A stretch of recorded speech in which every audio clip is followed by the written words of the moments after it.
প্রিয় ছাত্রছাত্রীরা, আশা করি তোমরা সকলে ভালো আছো। আজকের এই ক্লাসে আমি তোমাদের সাথে আলোচনা করব তোমাদের পাঠ্য বিষয় উচ্চ মাধ্যমিক অর্থাৎ দ্বাদশ শ্রেণীর থার্ড সেমিস্টারের বাংলা কবিতা নবনীতা দেবসেন রচিত দিগ্বিজয় রূপকথা। নবনীতা দেবসেন 1938 খ্রিস্টাব্দে 13ই জানুয়ারি জন্মগ্রহণ করেছেন।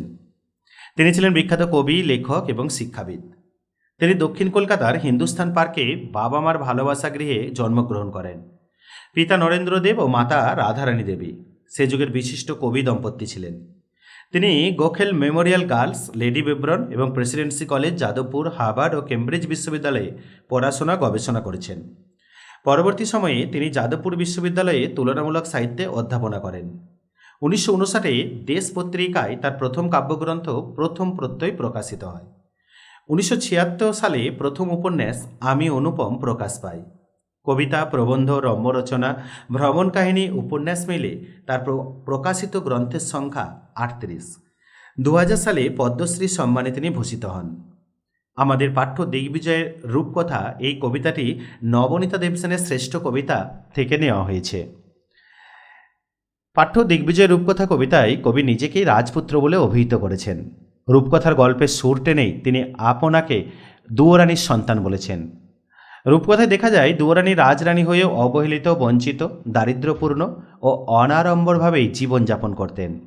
তার সন্তান রাজপুত্র হয়েও অনেকাংশে কঠিন জীবন সংগ্রামে নিজেকে লিপ্ত রাখতে বাধ্য হন। তারই ছবি আলোচ্য কবিতায় প্রকাশ করেছেন কবি। তাই কবিতার শুরুতেই কবি বলছেন, রক্তে আমি রাজপুত্র, হলিনী বা দক্ষিণী জননী, দিগ্বিজয়ে যেতে হবে। দুয়োরানী দিলেন সাজিয়ে। দেখো, যদি আমরা দেখি যে দিগ্বিজয় এই ব্যাপারটা, পূর্বে রাজা মহারাজারা যুদ্ধ সাজে সৈন্য সহকারে বিভিন্ন দেশ তথা স্থান দখল করার জন্য বের হতেন এবং যুদ্ধ করে অন্যান্য রাজাদের পরাজিত করে সেই সকল স্থান নিজেদের অধিকারে আনতেন। এই যে পদ্ধতিটা, এটা হচ্ছে মূলত দিগ্বিজয়। রূপকথার গল্পে রাজপুত্র সুলভ ক্ষত্রিয়ের শৌর্য, বীর্য, উন্মাদনা কবি ব্যক্ত করতে চেয়েছেন। তো সেই রূপকথার গল্পে তোমরা দেখবে রাজপুত্র চলেছে তেপান্তরের মাঠ পেরিয়ে রাজকন্যাকে উদ্ধার করতে, নানা বাধা অতিক্রম করে শেষ পর্যন্ত তার প্রতিষ্ঠা পাওয়া। আর যেহেতু রক্তসূত্রে, জন্মসূত্রে রাজপুত্র, তাই তাকে তো অবশ্যই দিগ্বিজয়ে যেতে হবে। তাই তার জনম দুঃখিনী মা, সেই মা দুয়োরানী সাজিয়ে দিলেন। মাতা তার সুয়োরানী নন, তিনি বঞ্চিত দুঃখিনী দুয়োরানীর সন্তান। তবুও কথকরূপী কবিকে দিগ্বিজয়ে বের হতেই হবে। দুঃখিনী জননীর দুঃখ দূর করতে হবে। দিগ্বিজয়ে যাওয়ার আগে দুয়োরানী তাকে প্রস্তুত করে দিলেন। দুয়োরানীর কাছে তেমন কোনো সম্বল নেই, কোনো কবচকুণ্ডল নেই, ধনুক নেই, তুনির নেই, শিরস্ত্রাণ নেই, যেসব জিনিস রাজপুত্রকে নানা বিপদ থেকে রক্ষা করবে, তাকে বিজয়ী হতে সাহায্য করবে। অথচ প্রচলিত তথাকথিত যে রূপকথার গল্প, সেই রূপকথার গল্পে যদি তোমরা দেখো, দেখবে সেখানে রাজপুত্রকে এইসব রক্ষা কবচ ও অস্ত্র নিয়েই সাম্রাজ্য জয়ে বের হতে দেখা যায়। কিন্তু কবির দুঃখিনী জননী তাকে দিয়েছেন শুধুমাত্র দুটো আশীর্বাদী সরঞ্জাম। তাই কবি বললেন, কবচকুণ্ডল নেই। এই কবচকুণ্ডল যা আত্মরক্ষা করে, মূলত কর্ণের দেহের সাথে ছিল সহজাত কবচকুণ্ডল, সেই কবচকুণ্ডল নেই। পৌরাণিক সাহিত্যে কবচকুণ্ডলের পরিচয় পাওয়া যায়। কবচকুণ্ডল হলো এক প্রকার অভেদ্য বর্ম, যা দৈব সৃষ্টি। এই অভেদ্য বর্ম সেই ব্যক্তিকে অস্ত্রের আঘাত থেকে রক্ষা করতে পারে। আর আজকের দিনে দাঁড়িয়ে যদি তোমরা কবচকুণ্ডলের কথা ভাবো, তাহলে দেখো যে আমাদের সৈনিকেরা যুদ্ধ করে সীমান্তে যুদ্ধ করে, বুলেট প্রুফ জ্যাকেট যেমন আমরা ব্যবহার করি, মানে আত্মরক্ষাকারী, নিজেকে রক্ষা করা, সেটা কবচকুণ্ডল। ধনুক, যা ধনুক আর কি, যেটাকে আমরা প্রত্যাঘাত করতে পারে যোদ্ধা। তুনির, এই তুনির হচ্ছে তীর বা বাণ রাখার পাত্র বিশেষ। নর্মালি দেখবে যোদ্ধাদের পিঠে একটা খাপের মতো করা থাকে, সেখান থেকে তীরটা বের করে। আর শিরস্ত্রাণ কিছুই ছিল না। শিরস্ত্রাণ মানে মাথার হেলমেট, যেটাকে আমরা বলি, মাথাকে রক্ষা করার আবরণ বিশেষ, যা বিশেষ ধাতুর সাহায্যে নির্মিত। এসব কিছুই ছিল না। ছিল কি? শুধু দুটো আশীর্বাদী দুটি সরঞ্জাম। জনম দুঃখিনী মা দুটি আশীর্বাদ দিয়েছে তার সন্তানকে, দুয়োরানীর সন্তানকে। জনম দুঃখিনী দুয়োরানী মা, তার আর কিছু দেওয়ার সম্বল ছিল না, দুটো সম্বল দিয়েছেন। সেই দুটো আশীর্বাদ স্বরূপ নিয়ে যুদ্ধে বেরোচ্ছেন এই রাজপুত্র তথা কথকরূপী কবি। সেই সরঞ্জাম দুটির কী ছিল? নাম্বার 1, এক জাদু অশ্ব।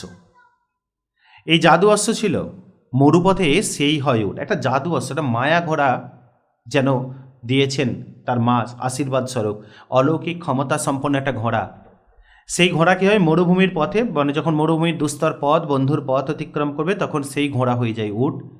আকাশে হয়ে যায় পুষ্পক। পুষ্পক একটা দৈবরথ, পৌরাণিক সাহিত্য ও রূপকথার কাহিনীতে বর্ণিত বিশেষ প্রকারের রথ, যা আকাশ পথে ছুটে চলতে সক্ষম। আর সপ্তডিঙা সাজে সিন্ধু জলে। সপ্তডিঙা, 7টি ডিঙার সমাহার সপ্তডিঙা। মঙ্গলকাব্যের বণিকগণ মূলত চাঁদ সদাগর, ধনপতি সদাগর, এরা সপ্তডিঙা মধুকর সহ বাণিজ্যে যাত্রা করতেন।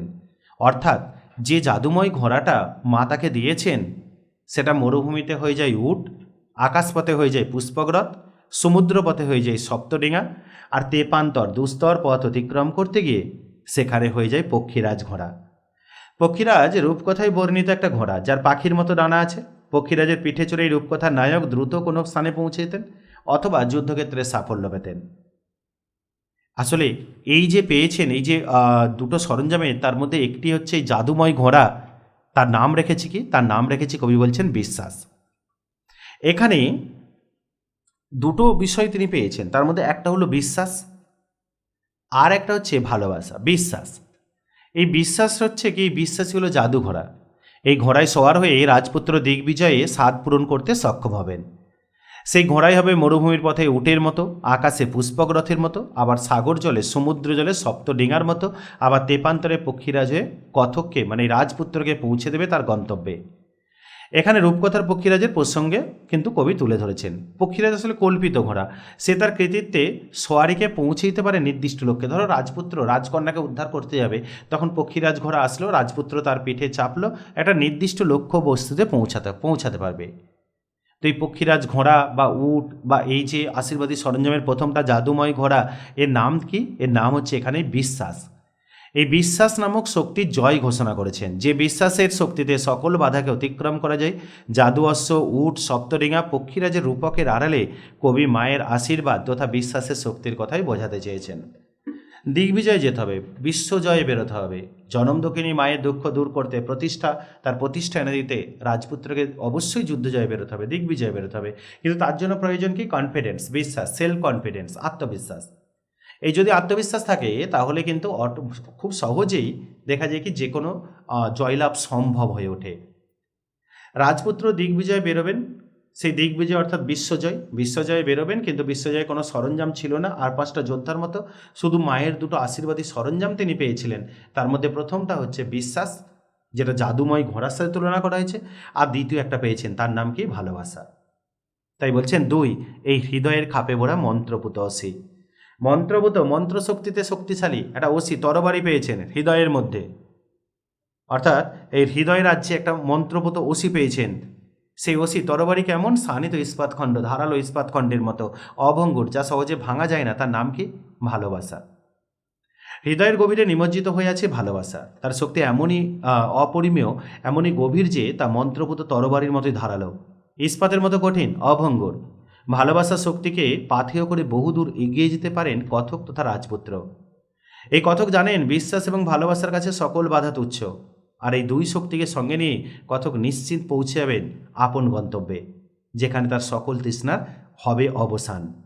দুঃখের মধ্যে কথকের সঙ্গীকে জাদু অশ্ব, যে সমুদ্রের মতো গভীর অবসাদের মধ্যেও পক্ষীরাজের মতোই তুলে ধরবেন কবিকে।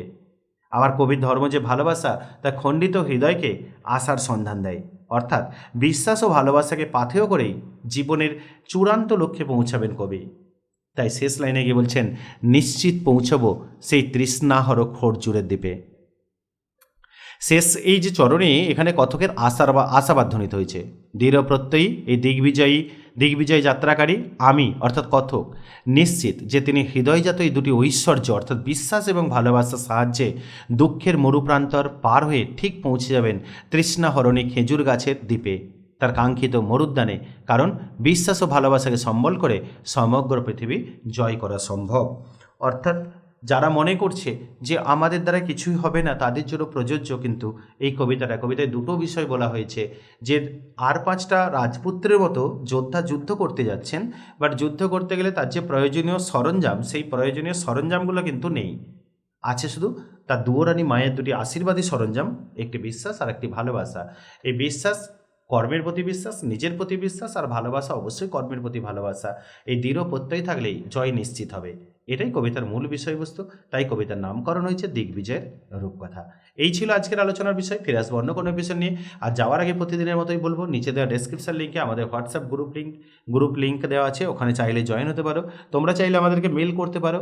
আর অবশ্যই চ্যানেলে প্রথম হয়ে থাকলে চ্যানেলটি সাবস্ক্রাইব করে পাশের বেল আইকনটি ক্লিক করো। এছাড়াও নিচে দেওয়া ডেসক্রিপশন লিঙ্কে দেখো টেলিগ্রাম গ্রুপের লিঙ্ক দেওয়া আছে, তোমরা চাইলে জয়েন হতে পারো।